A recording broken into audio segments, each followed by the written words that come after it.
സഹൃദയ കലാസ്നേഹികളെ, ടോക്സിക്കിന്റെ ending ആയിട്ട് സത്യം പറഞ്ഞാൽ സോഷ്യൽ മീഡിയ രണ്ടായിട്ട് പിരിഞ്ഞതായിട്ട് എനിക്ക് തോന്നുന്നുണ്ട്. ചിലർ പറയുന്നുണ്ട് ടോക്സിക്കിന്റെ എൻഡിങ് ഭയങ്കര കിടിലമാണ്, ഫൈറ്റ് ക്ലബ്ബ് ഒരു ആൾട്ടർ ഈഗോ ആണ് വന്നേക്കുന്നത്, അങ്ങനത്തെ കുറെ സാധനങ്ങളുണ്ട്. ഒരു പക്ഷം പറയുന്നത് വെറും കൂതറയാണ്, വർക്കായിട്ടില്ല എന്ന് പറയുന്ന ആൾക്കാരുണ്ട്. ബട്ട് മെജോറിറ്റി ഓഫ് ആൾക്കാർക്ക് സിനിമ മൊത്തത്തിൽ വർക്കായിട്ടില്ല. ഈവൻ ഞാൻ പോലും എൻ്റെ റിവ്യൂ ഇട്ടേക്കുന്നത് എനിക്ക് പേഴ്സണലി വർക്കായിട്ടില്ല. പക്ഷേ ഇതിന്റെ ക്ലൈമാക്സ് എന്താണ്, ക്ലൈമാക്സ് നിങ്ങൾക്ക് മനസ്സിലാവാത്ത ആൾക്കാരുണ്ടെങ്കിൽ അവർക്കത് മനസ്സിലാക്കാൻ വേണ്ടി ഞാൻ കണ്ട രീതിയിൽ, ഞാൻ പെർസീവ് ചെയ്ത രീതിയിൽ ഇതിന്റെ ക്ലൈമാക്സ് ഒന്ന് എക്സ്പ്ലെയിൻ ചെയ്യാൻ ഞാനിവിടെ ശ്രമിക്കുകയാണ്. ക്ലൈമാക്സ് എക്സ്പ്ലെയിൻ ചെയ്യുന്നതിന് മുന്നേ ഈ സിനിമയുടെ കോർ ക്യാരക്ടേഴ്സിനെ പറ്റിയും ഇതിലോട്ട് എങ്ങനെ എത്തി എന്നുള്ള കാര്യങ്ങളും കൂടി കുറച്ച് പറയേണ്ടതായിട്ടിരിക്കുന്നു. എന്നാൽ മാത്രമേ നിങ്ങൾക്ക് ഇത് മനസ്സിലാവുള്ളൂ. സോ ഇത് ഒരു സ്പോയിലർ ഉണ്ട്, ഇതിനകത്ത് സ്പോയിലർ വീഡിയോയാണ്. സിനിമയുടെ കഥയും കാര്യങ്ങളൊക്കെ ഇതിനകത്ത് എക്സ്പ്ലെയിൻ ചെയ്താണ് പോകുന്നത്. സോ സിനിമ കാണാത്തവരാണെങ്കിൽ ദയവായി ഈ വീഡിയോ സ്കിപ്പ് ചെയ്ത് പോവുക. അതല്ല നിങ്ങൾക്ക് സിനിമ മനസ്സിലാക്കണമെന്നുണ്ടെങ്കിൽ നിങ്ങൾ ഈ വീഡിയോ കാണുക. ഇതിനകത്ത് ഇതിന്റെ എൻഡിങ്ങിൽ എന്താണ് സംഭവിച്ചതെന്നും ഈ രായ എന്ന് പറഞ്ഞ കഥാപാത്രത്തിനുണ്ടായ മാറ്റം എന്താണെന്നും എന്താണ് രായനെ ഈ ക്ലൈമാക്സിൽ എത്തിച്ച് അവിടെ എന്താണ് സംഭവിച്ചതെന്നാണ് ഞാൻ ഈ വീഡിയോയിൽ പറയാൻ പോകുന്നത്. So guys let's start. So ഇതിന്റെ റിവ്യൂ ഇട്ട സമയത്ത് ഞാൻ പറഞ്ഞായിരുന്നു എനിക്ക് സിനിമയുടെ ക്ലൈമാക്സ് ആണ് ഏറ്റവും കൂടുതൽ വർക്ക് ആയത്. ആ സിനിമയുടെ ക്ലൈമാക്സിലേക്കുള്ള ബിൽഡപ്പ് നമ്മൾ ഒരുപാട് പിടിച്ചിരുത്തി വലിച്ച് നീട്ടിയെങ്കിലും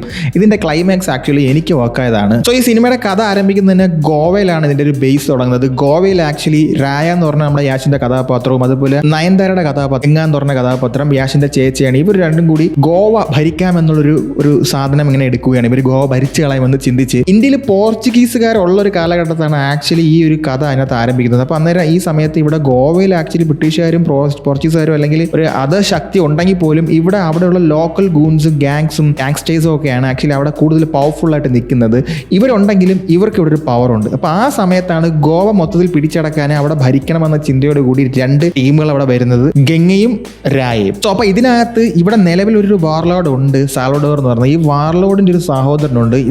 ഇവർക്ക് ഇതിനകത്ത് ഇൻഫിൽട്രേറ്റ് ചെയ്ത് ഇവര് ഓത്താണെന്ന് തെളിയിക്കണമെന്നുണ്ടെങ്കിൽ ഇവർക്ക് എന്തെങ്കിലും വലിയൊരു കാര്യം ചെയ്യണം. അതിനുവേണ്ടി രായയും ഗംഗ കൂടി ചെയ്യുന്നത് ഈ സാൽവഡോറിന്റെ സഹോദരനെ കൊല്ലുകയാണ് ചെയ്യുന്നത്. സോ സാൽവഡോർ എന്ന് പറഞ്ഞ വാർലോഡിന് ഈ ഒരു വിഷയത്തോട് കൂടി സ്വന്തം സഹോദരനെ കൊന്നൊരു സംഭവത്തോട് മനസ്സിലാകുന്നുണ്ട് രായ എന്ന് പറയുന്ന നിസ്സാരക്കാരനല്ല. രായയ്ക്ക് എന്ത് വേണമെങ്കിലും ഇവിടെ ചെയ്യാനുള്ള കപ്പാസിറ്റിയും കെൽപ്പും ധൈര്യവും മൈൻഡും ഒക്കെ ഉണ്ട്. അതുകൊണ്ട് പുള്ളിനെ കൂടെ നിർത്തുന്നതാണ് ബുദ്ധി എന്ന് മനസ്സിലാക്കിയ സാൽവഡോർ സ്വന്തം മോളെ തന്നെ നൈസായിട്ട് രായയായിട്ട് ഹുക്കാവാൻ വേണ്ടി അങ്ങ് സമ്മതിക്കുകയാണ്. അങ്ങനെ അവർ തമ്മിൽ ഹുക്കാവുന്നു. നേരത്തെ തന്നെ ഇവർ തമ്മിൽ ചെറിയ വിഷയമുണ്ട്. പക്ഷേ കല്യാണത്തിലോട്ട് പോകില്ല. പിന്നീട് പോയി കല്യാണ ഒരു പോയിന്റ് വരെ എത്തുന്നുണ്ട്. അത് ഞാൻ മുമ്പോട്ട് പോകുമ്പോൾ പറയാം. സോ ഇതിൽ വേറൊരു കാര്യങ്ങളുണ്ട്. കാര്യം ഇപ്പോൾ രായ ആക്ച്വലി ഈ പെണ്ണിനെ കല്യാണം കഴിച്ച് കഴിഞ്ഞാൽ ഉറപ്പായിട്ടും സാൽവഡോർ എന്ന് പറയുന്ന ഇപ്പോഴത്തെ വാർലോഡ് ചത്തൊടുങ്ങി കഴിഞ്ഞാൽ ഉറപ്പായും അവരുടെ ഇൻഹെറിറ്റ് ചെയ്യുന്ന നെപ്പോക്കിഡായിട്ട് അടുത്ത രാജാവായി വരുന്നത് ഓട്ടോമാറ്റിക്കലി രായ തന്നെ ആയിരിക്കും. പക്ഷെ അങ്ങനെ കാര്യങ്ങളൊക്കെ നല്ല വൃത്തിയായി പൊക്കൊണ്ടിരിക്കുകയാണ്. രായക്കൊരു പെണ്ണുണ്ട്, സാൽവഡോറുമായിട്ട് നല്ല ഇതിലാണ്, ഗംഗ കൂടെ നിൽപ്പുണ്ട്, വലിയ ടീമുണ്ട്, സെറ്റപ്പ് എല്ലാം ഉണ്ടായിരുന്ന സമയത്താണ് പുള്ളിക്കാരനൊരു ഒരു നെവർ മൈൻഡ് ആയിട്ടുള്ള ആറ്റിറ്റ്യൂഡ് ഉള്ള ഒരു കഥാപാത്രമാണ്. അതാണ് ടോക്സിക് ആയിട്ടുള്ള ഒരു കഥാപാത്രമാണ്. ഒരു സർക്കസ് അവിടെ വരുന്നു. ആ സർക്കസിൽ വെച്ചിട്ട് കിയാര അദ്വാനിയെ കാണുകയാണ്. കഥ മൊത്തത്തിൽ മാറുകയാണ്. ഒരു പെണ്ണിരിക്കെ തന്നെ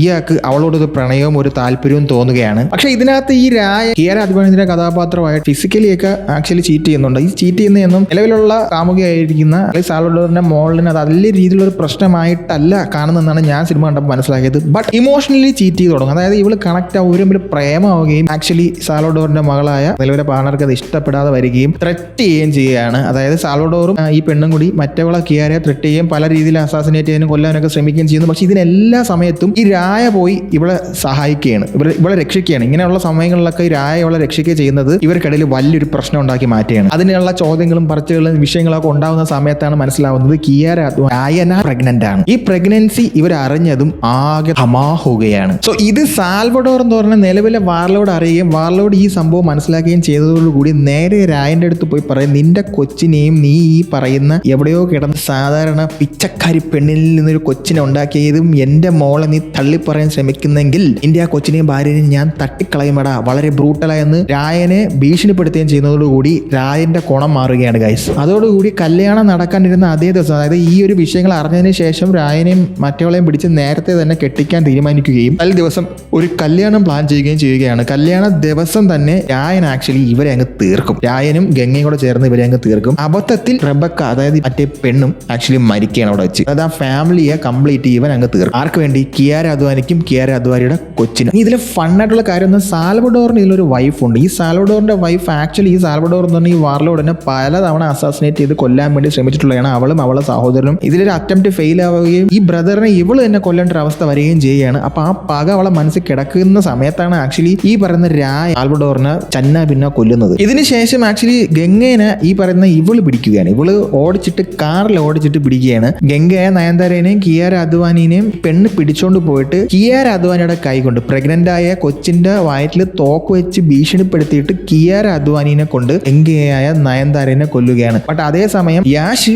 അപകടം പറ്റി ആക്ച്വലി ഇവിടുന്ന് രക്ഷപ്പെടാൻ വേണ്ടി, അതായത് യാഷിനെ രക്ഷിക്കാൻ വേണ്ടിയാണ് ആക്ച്വലി നയൻതാര ഇത് ചെയ്യുന്നത്. യാഷ് വേറൊരു സ്ഥലത്തോട്ട് മാറ്റപ്പെടുകയാണ്. സ്വയം മരണം ഏറ്റെടുത്ത് യാഷിനെ നയൻതാര സേവ് ചെയ്യുകയാണ് ചെയ്യുന്നത്. സോ ഇനി ഇവിടെ നിന്നാണ് ആക്ച്വലി കഥ മാറുന്നത്. അതായത് രായ ഈ വിഷയം അറിയുകയാണ്. അതായത് ഗംഗ എന്ന് പറഞ്ഞു കഴിഞ്ഞാൽ രായുടെ ജീവിതത്തിൽ ഏറ്റവും ഇമ്പോർട്ടൻ്റ് ആയിട്ടുള്ള ആളാണ്. ഗംഗയാണ് രായനെ രായാക്കി മാറ്റിയതും ഈ പറഞ്ഞ കിയാരയ്ക്ക് വേണ്ടി. ഈ പറഞ്ഞ എല്ലാ സാമ്രാജ്യം ഉണ്ടാക്കാനായിട്ട് ഗംഗ എന്ന് പറഞ്ഞ കഥാപാത്രമാണ് രായയെ സപ്പോർട്ട് ചെയ്ത് നിൽക്കുന്നത്. രായനെ ഇതുവരെ കൊണ്ടുവന്നത് കൊച്ചിലെ മുതൽ അമ്മയും അച്ഛനില്ല വളർന്നവരാണ് അവർ. അപ്പൊ അമ്മയുടെ സ്ഥാനത്ത് നിന്ന് ഗംഗയാണ് ആക്ച്വലി രായനെ വളർത്തിക്കൊണ്ടുവന്നത്. അപ്പൊ ആ ഗംഗയുടെ മരണം ആക്ച്വലി രായനെ കംപ്ലീറ്റ്ലി ഷാട്ടർ ചെയ്യുന്നുണ്ട്. പക്ഷേ ഇത് ചെയ്തത് കിയാര അദ്വാനിയാണെന്ന് അറിഞ്ഞതോടുകൂടി അവൻ മാനസികമായിട്ട് കംപ്ലീറ്റ്ലി തളർന്നു പോവുകയാണ്. അപ്പൊ കിയാര അദ്വാനിനെ ഉപേക്ഷിച്ച് ഗംഗയെ കൊന്ന സൽവഡോറിന്റെ ഭാര്യയെ പ്രതികാരം ചെയ്ത് അവളെയും കൊന്നിട്ട് രായ പിന്നെ ഗോവ എന്ന് പറഞ്ഞ ഈ സ്ഥലം വിട്ടേക്ക് പോവുകയാണ്. രായ പിന്നെ ഒരിക്കലും കിയാര അദ്വാനിനെ ഫേസ് ചെയ്യുന്നില്ല. കംപ്ലീറ്റ്ലി കട്ടാക്കിയിട്ടാണ് ആക്ച്വലി ഗോവ വിട്ട് പോകുന്നത്. അവൻ ആ പ്രോബ്ലത്തെ ഫേസ് ചെയ്യാതെയാണ് പോകുന്നത്. ഗോവ വിട്ട് പോയ രായ അവിടെ ചെന്ന് വലിയ കിടിലൻ ഗാങ്സ്റ്റർ അങ്ങ് ആവുകയാണ് കേസ്. അവിടെ ചെന്ന് വലിയ വലിയ വലിയ ഗുണ്ടകളെ കൊല്ലുന്നു, വലിയ വലിയ ടീമുകൾ ഉണ്ടാക്കുന്നു, പൈസ ഉണ്ടാക്കുന്നു, വേറെ ലെവലാകുന്നു. ഏറ്റവും വലിയ പീക്ക് ലെവലിലോട്ട് ഗാങ്സ്റ്റർ ഉഡായിപ്പിന്റെ ഏറ്റവും വലിയ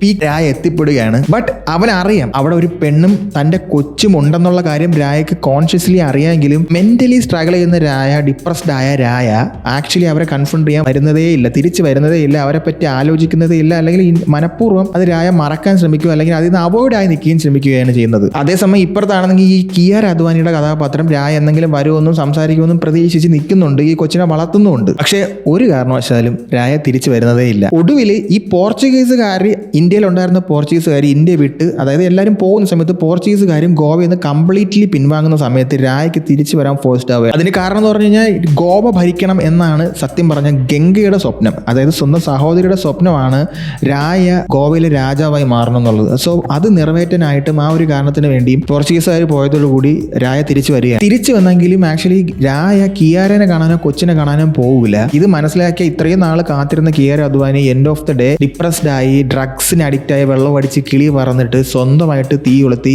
മരിക്കുകയാണ്. എന്നിട്ട് ടിക്കറ്റ് അവന്റെ കൊച്ചിനെ രായയുടെ അടുത്തോട്ട് കൊടുക്കുകയാണ് ചെയ്യുന്നത്. രായയുടെ കൂടെ പോയി ചോദിക്കാനായിട്ട് ഇവള് സ്വയമായിട്ട് മരിച്ചിട്ട് കൊച്ചിനെ വിട്ടുകൊടുക്കും. കൊച്ചിന്റെ പേര് ടിക്കറ്റ് എന്നാണ്, കാരണം പേരില്ല. ഈ കിയാര അദ്വാനി, അതായത് നാദിയ എന്ന് പറഞ്ഞ കഥാപാത്രത്തിന്റെ പെർസ്പെക്റ്റീവ് നോക്കുകയാണെങ്കിൽ ആക്ച്വലി ഇത്രയും നാൾ കാത്തിരുന്നിട്ട് പോലും ഇയാൾ തിരിച്ച് വന്നിട്ടും അവളെ കാണാൻ വേണ്ടി വരുന്നില്ല എന്ന് നോക്കുമ്പോഴത്തേക്കും അത്രയ്ക്ക് വെറുപ്പുണ്ടല്ലോ എന്ന് ചിന്തിച്ചിട്ടായിരിക്കണം മേ ബി അവൾ ഇനി ജീവിച്ചിരുന്നിട്ട് കാര്യമില്ല എന്ന് വിചാരിച്ചിട്ടാണ് സ്വന്തമായിട്ട് മരിക്കുന്നത്. അതാണ് ആ പെർസ്പെക്റ്റീവ് എന്ന് ഞാൻ മനസ്സിലാക്കുന്നത്. സോ ഈ വിഷയം പറഞ്ഞാൽ രായക്ക് ആക്ച്വലി വീടിന് കിളി പറക്കുകയാണ് ചെയ്യുന്നത്. ഇവൻ ഈ കിയാര അദ്വാനി എന്ന് പറഞ്ഞ പെണ്ണിനെ കണ്ടുമുട്ടി അവളെ സ്നേഹിച്ചത് കാരണം ഗംഗ മരിച്ചു, അതിന്റെ സ്വന്തം സഹോദരി മരിച്ചു, അതിന് മുന്നേ ഉണ്ടായിരുന്ന ഒരു പെണ്ണ് മരിച്ചു, അവന്റെ ബോസ് ആയിരുന്ന അല്ലെങ്കിൽ വാർലോഡിനെ അവന് കൊല്ലേണ്ടി വന്നു, ആ ഫാമിലി ഇല്ലാതാക്കേണ്ടി വന്നു. ഇവൻ മൊത്തം ചെയ്തേക്കുന്നത് ഈ ഒരു കാര്യത്തിന് വേണ്ടിയിട്ടാണ്. എന്നിട്ട് അവസാനം അവൻ സ്നേഹിച്ചിരുന്ന ഇവഞ്ച്വലി ആ പെണ്ണും തീ കൊളുത്തി മരിച്ചിട്ട് കൊച്ചിനെ മാത്രം ഇവന്റെ ഉത്തരവാദിത്തത്തിലിട്ട് വിട്ടുകൊടുക്കുകയാണ് ചെയ്യുന്നത്. എന്നിട്ട് ആ പെണ്ണും മരിക്കുന്നു. അപ്പൊ ഇവ മൊത്തത്തിൽ ഇവർ ഫെയിലിയർ ആണെന്നുള്ളൊരു സാധനം ഇവന്റെ മനസ്സിൽ കയറിയാണ്. എന്തായാലും രായ വന്നിട്ട് ഈ കൊച്ചിനെ കൊണ്ടുപോകുന്നുണ്ട്. കൊണ്ടുപോകുന്ന വഴിയിൽ ആക്ച്വലി ഒരു ക്ലിഫിന്റെ മുകളിൽ വെച്ച് ആക്ച്വലി രായ ഈ കൊച്ചിനെ അറിയാതെ കാറിനകത്ത് വെച്ചിട്ട് പുറത്തിറങ്ങുന്ന മദ്യം കുടിക്കുമ്പോൾ കാറ് ഓട്ടോമാറ്റിക് ന്യൂട്രലാണ് കിടക്കുന്നത്. അപ്പോൾ ഉരുണ്ട് ക്ലിഫിന്റെ മുകളിൽ നിന്ന് നേരെ താഴെ ഒരു വെള്ളത്തിലോട്ട് പോവുകയാണ്. പക്ഷെ രായ അത് കണ്ടിട്ട് ഇവനെ ചാടി രക്ഷിച്ച് പുറത്ത് കൊണ്ടുവന്നിട്ട് പേടിപ്പിക്കും. അത് തോക്കൊക്കെ ചൂണ്ടി അലറി ഭയങ്കരമായിട്ട് പേടിപ്പിച്ചിട്ട് ഈ ടിക്കറ്റിനെ അവിടെ നിന്ന് ഓടിക്കുകയാണ്. കാര്യം എന്തെന്ന് വെച്ചാൽ അവനെ സ്വന്തമായിട്ട് ജീവിക്കാൻ വിടാനായിരിക്കാം. സോ അപ്പോൾ ഇനി ഇവിടെ നിങ്ങളൊന്ന് ശ്രദ്ധിച്ച് വെക്കണേ. അതായത് ഇപ്പോൾ തിരിച്ചു വന്നേക്കുന്ന രായയുടെ കയ്യിൽ ഗോവയുണ്ട്. പുള്ളി ഗോവയിൽ ഇവിടെ വന്നിട്ട് സെറ്റപ്പ് ആയിട്ടുണ്ട്. ഇന്റർനാഷണൽ പിടിപാടുണ്ട്, പണമുണ്ട്, അധികാരമുണ്ട്, എല്ലാ കഴിവുകളുണ്ട്, ടീമുണ്ട്, സെറ്റപ്പ് ഉണ്ട്, എല്ലാം ഉണ്ട്. പക്ഷേ കൂടെ ആരുമില്ല. സ്വന്തമായിട്ട് സ്നേഹിച്ച പെണ്ണില്ല, അമ്മയെ പോലെ കണ്ടിരുന്ന സഹോദരിയില്ല, കൊച്ചുമില്ല. ഇവൻച്വലി കൊച്ചിനാവും ഇവിടെ നിന്ന് ഓട്ടിക്കുകയാണ്. അതായത് ഇവൻ ഈ സക്സസ് ഷെയർ ചെയ്യാനായിട്ട് രായ എന്ന് പറഞ്ഞ കഥാപാത്രത്തിന് കൂടെ ആരുമില്ല, ഒറ്റയ്ക്കേ ഉള്ളൂ. ഉള്ളത് ആകെ കുറെ ട്രോമയും ഫെയിലിയറുകളും കഥകളും മാത്രമാണ്. ഈ കാരണം കൊണ്ട് തന്നെ ആക്ച്വലി ഇവൻ വീണ്ടും ഒരു വല്ലാത്ത അവസ്ഥയിൽ പോയിട്ട് ഭയങ്കര ആൽക്കഹോളിക് അഡിക്റ്റും ഭയങ്കര അബ്യൂസും സെൽഫ് അബ്യൂസും ഒക്കെ ചെയ്ത് വെള്ളം അടിച്ച് ഡ്രഗ്സ് ഒക്കെ അടിച്ച് ഇങ്ങനെ ഭയങ്കര അബ്യൂസ് ആയിട്ട് ഇങ്ങനെ പിടിവിട്ട പോലെ പൊയ്ക്കൊണ്ടിരിക്കുകയാണ്. അപ്പോഴാണ് മെലിസ എന്ന കഥാപാത്രം രായയുടെ ലൈഫിലോട്ട് കടന്നു വരുന്നത്. രുക്മിണിയാണ് ആക്ച്വലി ആ കഥാപാത്രം ചെയ്യുന്നത്. അപ്പം ഇവർ തമ്മിലൊരു ചെറിയ ഇന്റിമേറ്റ് ആയിട്ടുള്ള കാര്യങ്ങളൊക്കെ ഉണ്ടാവുകയാണ്. ആ ഇന്റിമേഷൻ ഒടുവിൽ ഇവർ തമ്മിൽ ഇഷ്ടത്തിലാകുന്നു, ഇവർ തമ്മിൽ കല്യാണം വരെ കഴിക്കുന്നു, ഒരു കുട്ടി ഉണ്ടാകുന്നു. ശ്രദ്ധിക്കണേ, ഇനി ഇവിടെ നിന്നാണ് കഥ അങ്ങോട്ട് മൊത്തത്തിൽ ഫ്ലിപ്പ് ആവുന്നത്. രായ്ക്ക് കുട്ടി ജനിക്കുകയും ചെയ്യുന്നതിന്റെ അന്ന് രായ്ക്ക് മുകളിലൊരു അസാസിനേഷൻ അറ്റംപ്റ്റ് ഉണ്ടാവുകയാണ്. സോ ലൈഫ് ആക്ച്വലി വളരെ കുഴപ്പമില്ലാത്ത രീതിയിലാണ് ഇപ്പോൾ പോയിക്കൊണ്ടിരിക്കുന്നത്. ട്രോമയിലാണെങ്കിൽ പോലും ഒരു കുഴപ്പമില്ലാത്ത ലൈഫ് ജീവിച്ചുകൊണ്ടിരിക്കുന്ന സമയത്താണ് ഒരു അസാസിനേഷൻ അറ്റംപ്റ്റും കുട്ടി ജനിക്കുകയും ചെയ്തു. സോ അപ്പോൾ അവിടെ വെച്ച് ഈ അസാസിനേഷൻ അറ്റംപ്റ്റ് നടത്തുന്നത് ആരാണെന്ന് ചോദിച്ചു കഴിഞ്ഞാൽ ആക്ച്വലി ടിക്കറ്റ് ആണ്. അതായത് രായയുടെ ആദ്യ മോൻ. രായ്ക്ക് മനസ്സിലാവുന്നുണ്ട് ഇവൻ തിരിച്ചു വന്നേക്കുന്നത് എന്തിനാണെന്ന് വെച്ച് കഴിഞ്ഞാൽ ആക്ച്വലി താൻ ചെയ്ത പാവങ്ങളുടെ ഫലമാണ് ഇതെന്നും തന്നെ കൊല്ലാനായിട്ട് അതിനുള്ള പ്രതികാര ബുദ്ധിയോട് കൂടിയാണ് തന്റെ ആദ്യത്തെ മകൻ വന്നതെന്നുള്ളൊരു ബോധ്യം രായ്ക്ക് അവിടെ വെച്ചുണ്ടാവുകയാണ്. സോ ഇങ്ങനെ പോയിക്കൊണ്ടിരിക്കുമ്പോഴാണ് ആക്ച്വലി ഈ പറയുന്ന കുട്ടി വളർന്ന് വലുതായി, അതായത് ഈ ടിക്കറ്റ് എന്ന് പറഞ്ഞ കഥാപാത്രത്തിന് ഏത് സമയത്താണോ രായയുടെ ആ ടിക്കറ്റ് എന്ന് പറഞ്ഞ കുട്ടീനെ എപ്പോഴാണോ രായ വെള്ളത്തിൽ വീണ് രക്ഷിച്ചിട്ട് ഓടിച്ചു വിടുന്ന ഒരു സീനില്ലേ, ദേഷ്യപ്പെട്ട് അലറി വിളിച്ച് ഓടിച്ചു വിടുന്ന ഒരു സമയത്ത് എപ്പോഴാണോ എത്തുന്നത്, അതേ പ്രായത്തിൽ ഈ കുട്ടി എത്തുന്ന സമയത്ത് ടിക്കറ്റ് എന്ന് പറഞ്ഞ കഥാപാത്രം വീണ്ടും രായനെ അറ്റാക്ക് ചെയ്യുന്നു മാത്രമല്ല രായനെയും രായയുടെ കുട്ടീനെയും വൈഫിനെയും മെലീസയെയും കിഡ്നാപ്പ് ചെയ്ത് കൊണ്ടുപോവുകയാണ്. എന്നിട്ട് ഇവരെ കൊണ്ടുപോയി ഒളിപ്പിക്കുന്ന എവിടെ അറിയാമോ? സർക്കസ് കൂടാരം ഉണ്ടല്ലോ, അതായത് അതുണ്ടായിരുന്ന സ്ഥലം, അതായത് ഇവിടെ എവിടെയാണോ ടിക്കറ്റ് ജനിച്ചത്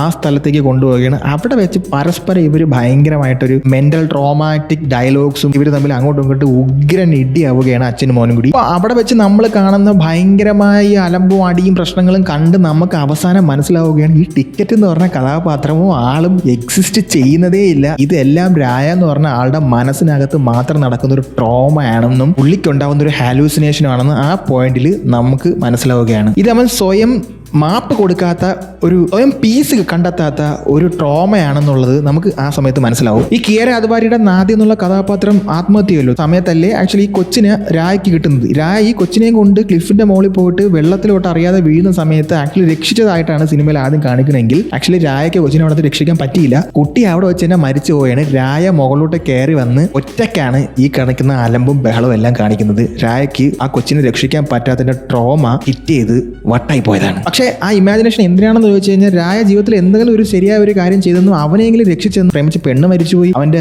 സഹോദരി മരിച്ചുപോയി, ഇതെങ്ങനെയുള്ള ഫെയിലിയർക്കിടയിൽ ഒരു നല്ലതെങ്കിലും രായ ചെയ്തു എന്ന് സ്വയം മനസ്സിനെ പറഞ്ഞ് വിശ്വസിപ്പിക്കാനായിട്ട് രായ തന്നെ മെനഞ്ഞെടുത്ത് ഹാലൂസിനേറ്റഡ് ആയിട്ടുള്ള ഒരു കഥയും ഒരു കഥാപാത്രവും ഒരു ട്രോമയുമാണ് ടിക്കറ്റ് എന്ന് പറഞ്ഞ കഥാപാത്രം. സോ അന്ന് അവിടെ വെച്ചുണ്ടാവുന്ന ആ ട്രോമ ആക്ച്വലി വെള്ളമടിയും അനാവശ്യമായിട്ടുള്ള ഡ്രഗ് അബ്യൂസും കാരണം ഇതിനെ ബ്രെയിൻ ചട്ടിന് പരുവത്തിലായിട്ട് ഇതിനെ കൂടുതൽ ആംപ്ലിഫൈ ചെയ്ത് ആക്ച്വലി ഭയങ്കര ട്രോമാറ്റിക് ആയിട്ടുള്ള ഒരു ഹാലൂസിനേറ്റഡ് ആയിട്ടുള്ള പേഴ്സണായിട്ട് മാറുകയാണ് ചെയ്യുന്ന രായ അവിടെ വെച്ച്. ഈ ഹാലൂസിനേഷൻ അതിനുശേഷമുള്ള ത്രൂ ഔട്ട് ലൈഫിൽ രായയുടെ കൂടെ ഉണ്ടായിരുന്നെന്നും അത് ഈ ഒരു പോയിന്റിൽ എത്തുമ്പോഴാണ് ആക്ച്വലി വ്യൂവേഴ്സ് എന്ന രീതിയിൽ നമുക്ക് മനസ്സിലാവുകയും ചെയ്യുന്നത്. സോ അപ്പോൾ ഇവിടെ ഒരു ചോദ്യം വരാം, കാര്യം എങ്ങനെയാണ് ആക്ച്വലി ഈ ടിക്കറ്റ് എന്ന് പറഞ്ഞ കഥാപാത്രം രായ അച്ഛനായ അതേ സമയത്ത് തന്നെ ഇത്രയും ടീനേജ് പ്രായമായപ്പോൾ തന്നെ ഫസ്റ്റ് ടൈം അതായത് അസാസിനേഷൻ അറ്റംപ്റ്റ് നടത്തുന്ന സമയത്ത് എങ്ങനെയാണ് കൃത്യമായിട്ട് ആദ്യം പേടിച്ചോടിപ്പോയ പയ്യൻ തിരിച്ചു വന്നതെന്നുള്ളൊരു ചോദ്യം വരാം. ഒരു ലോജിക്കൽ റീസൺ ഉണ്ട്. ആ റീസൺ സിനിമയിൽ പറയുന്നത് ആക്ച്വലി ഈ ട്രോമ ആക്ച്വലി രായയ്ക്ക് ഉണ്ടായെങ്കിലും രായ ഒരിക്കൽ പോലും ഈ കൊച്ചിനെ അക്സെപ്റ്റ് ചെയ്തിട്ടില്ല. അതായത് ഈ കിയാര അദ്വാനിയുടെ കുട്ടിനെ രായ അക്സെപ്റ്റ് ചെയ്യത്തില്ല. രണ്ടാമത് അച്ഛനാകുന്ന സമയത്താണ് ആക്ച്വലി ഇത് ഹിറ്റ് ചെയ്യുന്നതും ഈ ഒരു ട്രോമ വീണ്ടും തിരിച്ചു വരികയും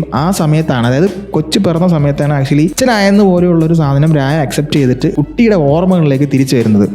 അപ്പോഴാണ് ഈ ട്രോമ ആദ്യമായിട്ട് അസാസിനേഷൻ അറ്റംപ്റ്റ് നടക്കുമ്പോൾ ഈ രായ ആക്ച്വലി ജനലിന്റെ വെളിയിൽ കൂടെ ഈ ടീനേജ് പ്രായത്തിലുള്ള ടിക്കറ്റിനെ കാണുന്ന ഒരു സീൻ എന്ത് കാണിക്കുന്നുണ്ട്. ആ സമയത്ത് ഫസ്റ്റ് ടൈം അപ്പോഴാണ് ആക്ച്വലി രായ കൺഫ്രണ്ട് ചെയ്യുന്നത് ഈ കൊച്ചിനെ. സോ ആ ഹാലുസിനേഷൻ ലൈഫ് ലോങ് പിന്നെ അങ്ങോട്ട് രായയുടെ കൂടെ കംപ്ലീറ്റ്ലി ഉണ്ടായിരുന്നിട്ട് ഒടുവിൽ ടിക്കറ്റ് എന്ന് പറഞ്ഞ കഥാപാത്രത്തിന് എപ്പോഴാണോ അതായത് ആ കൊച്ചിന് രായ ക്ലിഫിന്റെ മുകളിൽ നിന്ന് വെള്ളത്തിലിട്ട് അബദ്ധത്തിൽ മരിക്കുന്ന സമയത്ത് ഉണ്ടായിരുന്ന പ്രായത്തിലേക്ക് കുട്ടി എത്തുന്ന സമയത്താണ് പൂർണ്ണ വളർച്ചയിലെത്തിയ ടിക്കറ്റ്, അതായത് വളരെ വലുതായ ടിക്കറ്റ് രായയുടെ എംപയർ തകർക്കാനായിട്ട് രായനെ കൊല്ലാനായിട്ട് ഇവരെ കടത്തിക്കൊണ്ട് പോകുന്ന രീതിയിലൊക്കെ ഉള്ള സിറ്റുവേഷനിലോട്ട് തിരിച്ചു വരുന്നത്, ആ ട്രോമ ഹിറ്റ് ചെയ്യുന്നത്. അതായത് ആ ഏജിന് മനസ്സിലായി ആദ്യം കുട്ടി വരുന്നത്, ആദ്യം രായ ടിക്കറ്റിനെ കാണുന്നത് ആക്ച്വലി കൊച്ചി ജനിക്കുന്ന സമയത്തും രണ്ടാമത് ആ കൊച്ചി അതായത് ടിക്കറ്റ് എന്ന് പറഞ്ഞ കഥാപാത്രം മരിച്ച പ്രായത്തിലാണ് രണ്ടാമത് ടിക്കറ്റ് വലുതായിട്ട് തിരിച്ചു വരുന്നത്. ഈ ടിക്കറ്റ് എന്ന് പറഞ്ഞ കഥാപാത്രം വന്നിട്ട് രായയുടെ എംപയർ നശിപ്പിക്കാനായിട്ടുള്ള എല്ലാ വലിയ ഏണി പരിപാടികളും ചെയ്യുന്നുണ്ട്, എല്ലാ ടീമുകളെയും കൊല്ലുന്നുണ്ട്. രായ തന്നെ പോയിട്ട് രായയുടെ ഒരു റൈവൽ ഗ്യാങ്ങിലുള്ള അല്ലെങ്കിൽ രായയുടെ ഒരു വലിയ പാർട്ണറായിട്ടുള്ള ഒരു പുള്ളിയുടെ മോനെ കൊന്നു കളയുന്നുണ്ട്. ഇതെല്ലാം ചെയ്യുന്നത് ഇതെല്ലാം ടിക്കറ്റാണ് ചെയ്യുന്നതായിട്ടാണ് കാണിക്കുന്നത്. പക്ഷേ ആക്ച്വലി ഇതൊന്നും ടിക്കറ്റ് അല്ല ചെയ്യുന്നത്, ഇതെല്ലാം രായ തന്നെയാണ് ചെയ്യുന്നത്. ഡ്യുവൽ പേഴ്സണാലിറ്റി പോലെ രായയ്ക്ക് അകത്ത് ഈ ടിക്കറ്റ് ഉണ്ട്. സോ ഇത്രയും അലമ്പായി മാറുന്ന ഈ സംഭവങ്ങളെല്ലാം രായ ആക്ച്വലി ഈ ഒരു കൂടാരത്തിനകത്ത് നിന്ന് രണ്ട് ഡ്യുവൽ പേഴ്സണാലിറ്റിയുടെ കൂടെ വഴക്കുണ്ടാക്കുക, അടിയുണ്ടാക്കുക, ഇടിയുണ്ടാക്കുക. സത്യം പറഞ്ഞാൽ ഫൈറ്റ് ക്ലബ്ബിലെ ഒരു ആൾട്രോ ആയിട്ട് കൺഫ്രണ്ട് ചെയ്യുന്ന ഒരു സീൻ ഫൈറ്റ് ക്ലബ്ബ് കണ്ട ആൾക്കാർക്ക് അറിയാം. മാറിയും തിരിഞ്ഞു ആ ഒരു സാധനം വരുന്നത്. ഇപ്പം അന്യം കണ്ടാൽ അറിയാം, അന്യയിൽ മാറിയും തിരിഞ്ഞു വന്ന പേഴ്സണൽ ഡ്യുവൽ പേഴ്സണാലിറ്റി വരുന്ന പോലെ ഭയങ്കരമായിട്ട് അവിടെ കിടന്ന ആ ഒരു ട്രോമ അങ്ങനത്തെ സ്പൈറൽ രീതിയിൽ ഇത് ഭയങ്കരമായിട്ട് ഇങ്ങനെ നമ്മളിങ്ങനെ കാണിക്കുകയാണ് ചെയ്യുന്നത്. പക്ഷേ ആ സമയത്തുള്ള യശിന്റെ അഭിനയമൊക്കെ നല്ല രസമായിരുന്നു. ആ ഒരു സാധനം നമുക്ക് കൺവിൻസ് ആവും. ഭയങ്കര രസമായിട്ടാണ് അത് ചെയ്തേക്കുന്നത്. ഇവർ തമ്മിലുള്ള ഈ ഭയങ്കര കൺഫ്യൂഷൻ ബ്രൂട്ടലായിട്ടുള്ള സാധനങ്ങളൊക്കെ ഇവൻച്വലി എത്തി നിൽക്കുന്നത് ഈ രണ്ട് പേഴ്സണാലിറ്റി ഇവന്റെ ഉള്ളിലുള്ള രണ്ട് പേഴ്സണാലിറ്റി തമ്മിലും പരസ്പരം അങ്ങോട്ടും ഇങ്ങോട്ടും കോൺഫ്ലിക്ട് ചെയ്തതിന്റെ ഒടുവിൽ ആക്ച്വലി രായ ഈ ടിക്കറ്റ് എന്ന് പറഞ്ഞാൽ സ്വന്തം മോനെ അക്സെപ്റ്റ് ചെയ്തിട്ടില്ല ഇതുവരെ. ആ അക്സെപ്റ്റ് ചെയ്യേണ്ട സിറ്റുവേഷനിലേക്ക് രായ വന്ന് എത്തുകയാണ്. ഇവർ തമ്മിൽ കൺഫ്രണ്ട് ചെയ്യുകയും ഈ പറയുന്ന ടിക്കറ്റ് എന്ന് പറഞ്ഞ കഥാപാത്രം മുഖത്തേക്ക് ചോദിക്കുന്ന ഒരു സീനുണ്ട്, എന്നെ എന്ത് ചെയ്യും, ഞാൻ ഇനി എന്താണ് വേണ്ടത് എന്ന് ചോദിക്കുന്നുണ്ട്. അപ്പോൾ ആ സമയത്ത് ആക്ച്വലി രായക്ക് ഒരിക്കലും ടിക്കറ്റ് എന്ന രൂപത്തിൽ ഈ ഒരു മോനെ അക്സെപ്റ്റ് ചെയ്യാൻ പറ്റുന്നില്ല എന്നുള്ള രീതിയിൽ രായ എന്ന് പറഞ്ഞ ആൾ കഥാപാത്രം ടിക്കറ്റ് എന്ന് പറഞ്ഞ ആ ഒരു പേഴ്സണാലിറ്റിയോട് പറയുകയാണ്. ഈ രണ്ട് പേഴ്സണാലിറ്റി സംസാരിക്കുമ്പോൾ എനിക്ക് ഒരിക്കലും നിന്നെ മോനോട്ട് അക്സെപ്റ്റ് ചെയ്യാൻ പറ്റില്ലെന്ന് പറയുമ്പോൾ തന്നെ ഒരു തോക്കെടുത്ത് രായയുടെ നെറ്റിൽ ഒരു വെടി. അതോടുകൂടി രായ രായ മരിക്കുന്നതായിട്ടും ഈ പേഴ്സണാലിറ്റി, അതായത് ടിക്കറ്റ് എന്ന് പറഞ്ഞ പേഴ്സണാലിറ്റി കംപ്ലീറ്റ്ലി രായയുടെ ഉള്ളിൽ ടേക്ക് ഓവർ ചെയ്യാണ്. സോ ഫുള്ളി സപ്രസ് ആയ രായയുടെ കഥാപാത്രം ആക്ച്വലി ഇപ്പോൾ ടിക്കറ്റാണ് ടേക്ക് ഓവർ ചെയ്തതെന്നുണ്ടെങ്കിലും രായയുടെ കഥാപാത്രം ആ ഒരു പേഴ്സണാലിറ്റി ഉള്ളിൽ കിടന്ന് ആക്ച്വലി ടിക്കറ്റുമായിട്ട് വീണ്ടും അതിനെ ഉള്ളിൽ മനസ്സിൻ്റെ ഉള്ളിൽ കിടന്ന ഒരു കൺഫ്രണ്ടേഷൻ ഇങ്ങനെ ചെയ്തുകൊണ്ടിരിക്കുകയാണ്. അവർക്ക് പുറത്ത് വരാൻ, അവർക്ക് ടേക്ക് ഓവർ ചെയ്യാനായിട്ടുള്ള ഒരു സാധനം, ആ ഒരു സാധനം നമുക്ക് ആക്ച്വലി കാണാൻ പറ്റും. അതായത് ഇതിനകത്ത് ഫൈനലി ഒരു ഫൈറ്റ് ഉണ്ട്, ഒരു മഞ്ഞുമലയുടെ ഒരു ഇതിൻ്റെ ഒക്കെ ഒരു സ്ഥലത്ത് വെച്ചിട്ട് ഇവർ തമ്മിലുള്ള ഒരു ഫൈറ്റ് ഉണ്ട്. ഇതിൽ ഒരു ബോസിന്റെ മോനെ കൊന്നതായിട്ട് ഞാൻ പറഞ്ഞില്ല, ഈ ബോസ് ആക്ച്വലി രായനെ കൊല്ലാനായിട്ട് വരും. അന്നേരം അവർ വിടുന്ന ഗുണ്ടകളെയൊക്കെ രായ കാണുന്നത് കുറെ ക്ലൗൺസ് ആയിട്ടാണ്. ഈ ക്ലൗൺസിന് എന്ന് വെച്ച് കഴിഞ്ഞാൽ ഇതിൻ്റെ ഉള്ളിൽ, അതായത് ഈ ടിക്കറ്റാണ് മെജോറിറ്റി ഇപ്പോൾ ടേക്ക് ഓവർ ചെയ്ത് നിൽക്കുന്നതെങ്കിലും ആ ക്ലൗൺസ് ആക്ച്വലി ഇപ്പോഴും രായ എന്ന് പറഞ്ഞ പേഴ്സണാലിറ്റി, ടിക്കറ്റ് എന്ന് പറഞ്ഞൊരു പേഴ്സണാലിറ്റി, ടിക്കറ്റ് എന്ന് പറഞ്ഞ മറ്റേ മോൻ്റെ പേഴ്സണാലിറ്റീനെ അക്സെപ്റ്റ് ചെയ്യാത്ത കാലത്ത് സമയത്തോളം ആ ക്ലൗൺസിനെയാണ് ആക്ച്വലി അവൻ്റെ ഒരു ട്രോമനെയാണ് അവൻ ഫേസ് ചെയ്യുന്നതായിട്ട് കാണിക്കുന്നത്. ആ ട്രോമയാണ് ആക്ച്വലി അടിക്കാൻ വരുന്നവരും രായനെ കൊല്ലാൻ വരുന്നവരൊക്കെ ക്ലൗണിന്റെ രൂപത്തിൽ ട്രോമ ആയിട്ടാണ് വരുന്നത്. അപ്പോൾ ഇതിനെയൊക്കെ ഇങ്ങനെ ഭയങ്കരമായിട്ട് രായ വെട്ടിക്കൊല്ലുന്നത് കാണിക്കുന്നുണ്ട്. ബേസിക്കലി രായ എന്ന് പറഞ്ഞ കഥാപാത്രം ഇത്രയ്ക്ക് പവർഫുൾ ആണ്. ആക്ച്വലി അയാളെ തോൽപ്പിക്കാനോ അയാളെ കൊല്ലാനോ അയാളെ എന്തെങ്കിലും ചെയ്യാനോ അയാൾക്കല്ലാതെ, അയാളുടെ ട്രോമയ്ക്കല്ലാതെ വേറെ ആരും തന്നെ ഇല്ല എന്നുള്ളതാണ് സത്യം. അയാൾ എല്ലാത്തിൻ്റെയും പീക്കാണ്. അയാളെ തോൽപ്പിക്കണമെങ്കിൽ അയാൾ തന്നെ വിചാരിക്കണം, അല്ലെങ്കിൽ അയാളുടെ സ്വന്തം ഈഗോ തന്നെ ആയിരിക്കണം ഭയങ്കര തോൽപ്പിക്കേണ്ടത്. ഇപ്പം സെൻട്രിയെ നമ്മൾ ഭയങ്കര ഓവർപവറായിട്ടുള്ള ഒരു കഥാപാത്രമാണ്. സെൻട്രി അൺസ്റ്റോപ്പബിൾ ആണ്. സെൻട്രിക്ക് ഉള്ളിൽ തന്നെയുള്ള ദ വോയിഡ് എന്ന് പറഞ്ഞ സ്വയം ട്രോമ തന്നെയാണ് പ്രശ്നം. അതുപോലെയാണ് ഇതിനകത്തുള്ള ഈ കഥാപാത്രവും. അതായത് രായയെ തോൽപ്പിക്കണമെങ്കിൽ രായ തന്നെയാണ് രായനെ തോൽപ്പിക്കുന്നത്, രായ തന്നെയാണ് രായയുടെ എംപയർ നശിപ്പിച്ചതും, രായയുടെ ആക്ടിവിറ്റീസും രായയുടെ കർമ്മയും തന്നെയാണ് രായനെ തിരിച്ച് ഹിറ്റ് ചെയ്യുന്നത്. സോ എന്തായാലും ഈ ഫൈറ്റിനൊടുവിൽ ആക്ച്വലി രായ ഇതുവരെ ജീവിതത്തിൽ ചെയ്യാത്തൊരു കാര്യമാണ് രായയുടെ ടിക്കറ്റ് എന്ന് പറഞ്ഞ കുട്ടീനെ, അതായത് താൻ കാരണം മരിച്ചുപോയ കുട്ടീനെ ഒരു തവണ പോലും രായ അക്സെപ്റ്റ് ചെയ്തിട്ടേയില്ല. ഇവഞ്ച്വലി സിനിമയുടെ അവസാന സീനിൽ കുട്ടിയായിട്ടുള്ള ഈ പറയുന്ന ടിക്കറ്റ് രായനെ കെട്ടിപ്പിടിക്കാനായിട്ട് ഹഗ് ചെയ്യാനായിട്ട് ഓടി വരുന്ന സീനും രായ അതിനെ അക്സെപ്റ്റ് ചെയ്യാനായിട്ട് ഇരിക്കുന്നതും കാണിച്ചുകൊണ്ടാണ് ഈ സിനിമ തീരുന്നത്. ആ സമയത്ത് ഒരു മഞ്ഞുമലയുടെ സാധനം ഇങ്ങനെ പൊളിഞ്ഞു വീഴുന്നുണ്ട്. അതായത് രായ മരിക്കുമോ ഇല്ലയോ എന്നുള്ളൊരു ഹിന്റ്, അതായത് ഇതിനൊരു സെക്കൻഡ് പാർട്ട് വേണമെങ്കിൽ അവർക്ക് ചെയ്യാമെന്നുള്ള രീതിയിലുള്ള എൻഡിങ് ആണ് ചെയ്തേക്കുന്നത്. നമ്മൾ അത് രായ മരിക്കുന്നതായിട്ട് കാണിക്കുന്നില്ല. So basically it's all about his trauma. അതും ഇവൻ രായ അക്സെപ്റ്റ് ചെയ്യാത്ത കാര്യങ്ങളാണ് ആക്ച്വലി എൻ്റെ ലൈഫിൽ അവനെ തന്നെ നെഗറ്റീവായിട്ട് ബാധിച്ചത്, അവൻ്റെ കർമ്മയായിട്ട് തന്നെ വന്നതും. ഈ കുട്ടീനെ ഒരു തവണ പോലും ആക്ച്വലി രായ അക്സെപ്റ്റ് ചെയ്തിട്ടേ ഇല്ല. ഇതിനകത്തൊരു സീനുണ്ട്, അതായത് ടിക്കറ്റും രായയും തമ്മിലുള്ള കോൺഫ്രണ്ടേഷൻ ഒടുവിൽ എങ്ങനെയാണോ ഈ രായയുടെ കയ്യിൽ നിന്ന് രായയുടെ കൊച്ചിലത്തെ കുട്ടി മരിച്ചു പോയത്, അതേപോലെ തന്നെ രായയുടെ നിലവിലുള്ള ഈ കുട്ടീനെ ഒരു മഞ്ഞുപാളിയുടെ മുകളിൽ ഇങ്ങനെ കൊണ്ടുവച്ചിട്ട് ആ കാറിനകത്ത് അതേപോലെ മുങ്ങി മരിക്കുന്ന രീതിയിലേക്ക് ഒരു സിനാരിയോ ക്രിയേറ്റ് ചെയ്തിട്ട് രായ ആ കൊച്ചിനെ പോയി രക്ഷിക്കുന്നുണ്ട്. ആക്ച്വലി ഇത് ചെയ്തതും രായ തന്നെയാണ്. എന്നിട്ട് രായയുടെ ഓപ്പോസിറ്റുള്ള പേഴ്സണാലിറ്റി ആക്ച്വലി ചെയ്ത പോലെ ആക്കിയിട്ട് രായ അതിനെ രക്ഷിക്കാൻ വേണ്ടി ശ്രമിക്കുന്നുണ്ട്. അതായത് ഒരു തവണയെങ്കിലും ആ കുട്ടിയെങ്കിലും രായക്ക് രക്ഷിക്കണമെന്നൊക്കെ. ഇതെല്ലാം രായയുടെ ഉള്ളിലെ പേഴ്സണാലിറ്റി, ഡ്യുവൽ പേഴ്സണാലിറ്റി ചെയ്യുന്ന കാര്യങ്ങളായിട്ട് കൺഫ്രണ്ട് ചെയ്ത് എങ്ങനെയെങ്കിലും ഈ ഒരു തെറ്റിനെ ശരിയാക്കാനൊക്കെ രായ ഡ്യുവൽ പേഴ്സണാലിറ്റി ആയ ടിക്കറ്റിനെ ആക്ച്വലി അക്സെപ്റ്റ് ചെയ്യാൻ പല സ്ഥലങ്ങളിലും ശ്രമിക്കുന്നുണ്ടെങ്കിലും ഇവഞ്ച്വലി ഇയാൾ ടോക്സിക് ആയിട്ടുള്ള ഒരു പേഴ്സൺ ആയതുകൊണ്ട് ആക്ച്വലി രായ തൻ്റെ ഈഗോയും ടോക്സിസിറ്റിയും കൊണ്ട് ടിക്കറ്റിനെ അക്സെപ്റ്റ് ചെയ്യാതിരിക്കുകയാണ്. അപ്പോൾ ഈ രണ്ട് ഡ്യുവൽ പേഴ്സണാലിറ്റി തമ്മിലുള്ള കോൺവെർസേഷൻ ഒടുവിൽ ഈ പറയുന്ന ടിക്കറ്റ് എന്ന് പറഞ്ഞ സെൽഫിന് മനസ്സിലാവേണ്ട ഒരു കാരണവശാലും ഇയാൾ എന്നെ അക്സെപ്റ്റ് ചെയ്യാൻ പോകുന്നില്ല എന്ന് മനസ്സിലാവുക. സോ ഇത് ഈ ടിക്കറ്റ് എന്ന് പറഞ്ഞ സെൽഫ് മനസ്സിലാക്കുന്നതുകൊണ്ടാണ് ആക്ച്വലി ഇതിനകത്തൊരു സീൻ കാണിക്കുന്നത് രായനെ ടിക്കറ്റ് വെടിവെച്ച് കൊല്ലുന്നതായിട്ട്. അപ്പം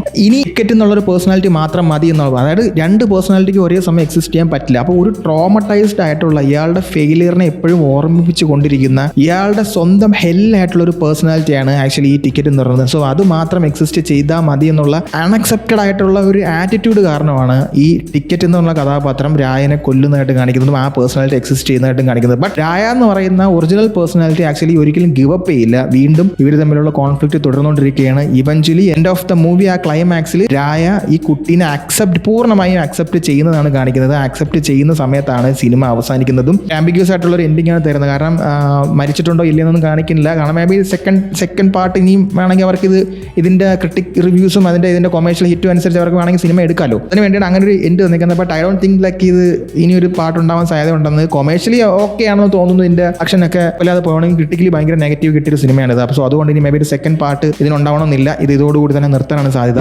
ഇതായിരുന്നു ആക്ച്വലി ഈ പറയുന്ന ടോക്സിക്കിന്റെ ക്ലൈമാക്സിലുണ്ടായ ആ ഒരു ബൈപോളാർ എന്നൊക്കെ പലരും പറഞ്ഞ, അല്ലെങ്കിൽ ഒരു ആൾട്ടർ ഈഗോ എന്നൊക്കെ ചിന്തിച്ച കുറേ സാധനങ്ങളൊക്കെ പലരും പല തിയറീസും പറയുന്നത് ഞാൻ കണ്ടായിരുന്നു. ഇതാണ് ആ സാധനം. ട്രോമയെ കൺഫ്രണ്ട് ചെയ്യാത്ത ലെറ്റ് ഇറ്റ് ഗോ എന്ന് പറയുന്ന പോലെ നമ്മൾ നമ്മുടെ മെന്റൽ ട്രോമസിനെ ജീവിതകാലം മുഴുവൻ കൊണ്ട് നടന്നു കഴിഞ്ഞാൽ ഉണ്ടാകുന്ന ഒരു സാധനമാണ്. സോ അതുകൊണ്ടാണ് നമുക്കുണ്ടാകുന്ന പഴയ കാര്യങ്ങളും നമ്മുടെ ലൈഫിലുണ്ടായിരുന്ന നെഗറ്റീവ് കാര്യങ്ങളും നമ്മൾ ജീവിതകാലം മുഴുവൻ തലയിൽ വെച്ചുകൊണ്ട് നടക്കരുതെന്ന് പറഞ്ഞ റീസൺ അതാണ്. സോ അത്തരത്തിലുള്ളൊരു എൻഡിങ്ങും അത്തരത്തിലുള്ളൊരു കഥാപാത്രത്തിന്റെ ആവിഷ്കാരവുമായിരുന്നു ടോക്സിക് പീക്ക് എന്ന് പറയുന്ന സിനിമ. സോ ഫോർ മീ എനിക്ക് ആ എൻഡ് പോർഷനിലെ ഇവരുടെ അഭിനയവും ഫൈറ്റും പേഴ്സണാലിറ്റി ഡിസോർഡർ മാറുന്ന കാര്യങ്ങളും ഒക്കെ ചെയ്തതൊക്കെ വളരെയധികം എനിക്ക് ഇഷ്ടപ്പെട്ടു.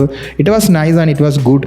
അതെനിക്ക് വാക്കായ കാര്യമാണ്. പലർക്കും പല അഭിപ്രായമായിരിക്കാം. സോ എനിക്കിത് നിങ്ങളുടെ അടുത്ത് എക്സ്പ്ലെയിൻ ചെയ്ത് തരണമെന്ന് തോന്നി. സിനിമ നല്ലതാണോ ചീത്തയാണോ എന്നുള്ളതൊക്കെ കാണുന്ന ആൾക്കാരുടെ പെർസ്പെക്റ്റീവിലാണുള്ളത്. സോ പേഴ്സണലി ഞാൻ ഇതിനെ റിവ്യൂ ഇട്ടതാണ്. എനിക്കിതിൻ്റെ ഈ ഒരു എൻഡിങ്ങിലേക്ക് എത്താനുണ്ടാകുന്ന ആ ഒരു ജേണി ആക്ച്വലി വളരെ അസഹനീയമായാണ് തോന്നിയത്. ഈ ഒരു പാർട്ടിലേക്ക് എത്തുന്നത് വരെ നമുക്ക് സീറ്റിൽ ഇരിക്കാൻ പറ്റണ്ടേ. സോ അത്രയും 3-3.5 മണിക്കൂറോളം സിനിമ ഇരുന്ന് കാണുക എന്ന് പറഞ്ഞാലും കട്ട് ചെയ്ത് കളയേണ്ട ഒരുപാട് സാധനങ്ങളുണ്ടായിരുന്നു. അതെല്ലാം കട്ട് ചെയ്യാതെ ഈ സിനിമനെ ഇതുപോലെ വലിച്ചു നീട്ടിയത്, അല്ലാത്ത പക്ഷം ട്രിം ചെയ്ത് ഒരുപാട് നല്ല രീതിയിൽ ഇറക്കിയിരുന്നെങ്കിൽ ഇതൊരു വേറെ ലെവൽ തന്നെ ആവേണ്ട ഒരു സിനിമ ആയിരുന്നു എന്നാണ് ഞാൻ മനസ്സിലാക്കുന്നത്. സിനിമയ്ക്കകത്ത് ഒരുപാട് അങ്ങനത്തെ സാധനങ്ങളും പെർഫോമൻസും ഉള്ളായിരുന്നു.